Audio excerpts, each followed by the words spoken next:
બોલતા ના બોલીએ ના એટલે એમને ચડી વાગે છે લોકોને પાણી માટે તો કરવું જ પડે ને તમારા લોકોને આ તો કશું બોલવા એક આવવાનું જ નહીં જોવા પગે લાગવાનું વોટ લેવા માટે પગે લાગવાનું પછી કશું નહીં પાણી આપો પાણી આપો પાણી આપો પાણી આપો મહિનાથી રિક્ષા પર દીને નહીં જતો પાણીના લોહી ઉકાળવા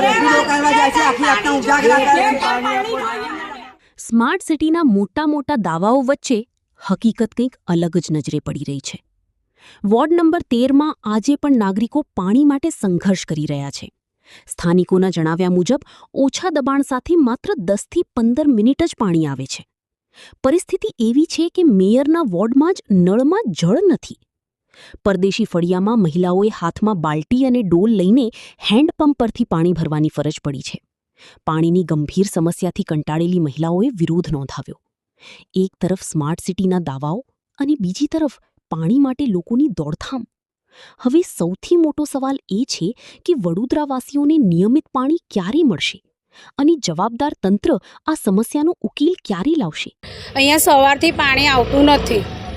અમે કેટલું પાણીનું આગળ પાછળથી બધાની તઈથી ભરીએ છીએ તોય પાણી આવતું નહીં ને બોરમાં પાણી ઉતરી ગયું છે તોય કોઈ કાળજી નહીં લેતું અને બધાએ પાણી બધાની તઈથી નોરામાંથી ભરે છે પણ એક કે પાણી સેટ બી ફસ આવતું નથી અને ઓલેચીને ભરીએ છીએ બધાની તઈથી તોય અડધા ભરે છે અડધા નથી ભરવા દેતા અમને.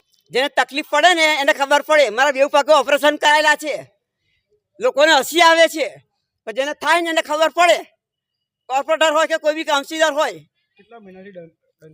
આ મહિનાથી આવું ચાલ્યું છે. અમારે તો જૂની પ્રદેશ પેલા કાછિયાવાડમાં મહિનાથી આવું બધું ચાલ્યું છે. તકલીફ મને નથી, કેટલા ઓપરેશન કરાયેલા છે. પડે જ ને તકલીફ.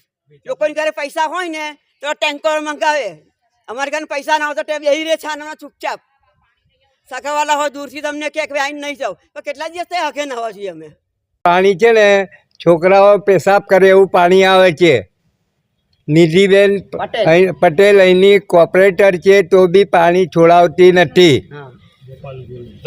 ગોપાલ ગોહિલ પછી છે ને બૈલુ ઠાકોર આ બધા કોઈ કામના છે નહીં. ભાજપના કાર્યકર્તા નહેર બી કામની નથી. ગીતાબેન હોય કે એ હોય કોઈ કામના નથી. અહીં જોવાય નહીં આવતા. પહેલે કોંગ્રેસના રાજમાં તો કોર્પોરેટર હતો ને માણેકલાલ ભોગીલાલ કાછિયા મહિને બધાને ઘેરે પૂછવા જતો હતો. અત્યારે તો કોઈ પૂછવાય નહીં આવતું કે તમે જીવો જ કે મરો છો. જૂની કાછિયાવાડ પરદેશી ફળિયા એ નંબરના વોર્ડમાં આવેલું છે. 1 મહિનાથી મારે ઘેર પાણી આવતું નથી. રિક્ષા ચલાવવા જતો નથી. હવે મારું ગુજરાન કેવી રીતે ચલાવવું? મેં તમે વોટ કોને આપ્યો? પછી વોટ તો આપીએ જ છે બધાને, ભાજપને, તો બી કોઈ કામ કરવા તૈયાર નથી. કાઉન્સિલરોને રજૂઆત કરી હતી? અરે કેટલી વાર કીધું કોઈ નહીં આવતો. લાવીએ આ હેડપંપ થી લઈએ, ખેંચીને લઈ જઈએ ને બધાના બોરિંગો તો ઉતરી ગયા છે. આ બાપડા જોઈ લો ખોદાઈ રહ્યા છે. જો દોષ કોને માનો છો? ભાજપને વળી કોને તે આવે જ નહીં ને. આ સરકાર જ ના ચાલે અહીંયા. તમારા વોર્ડમાં તો તમે મેયરને લઈ આવ્યા પ્રતિનિધિ તરીકે. અરે પણ શું કરવાનું, લાયા પછી અમે બધા પસ્તાઈએ છીએ.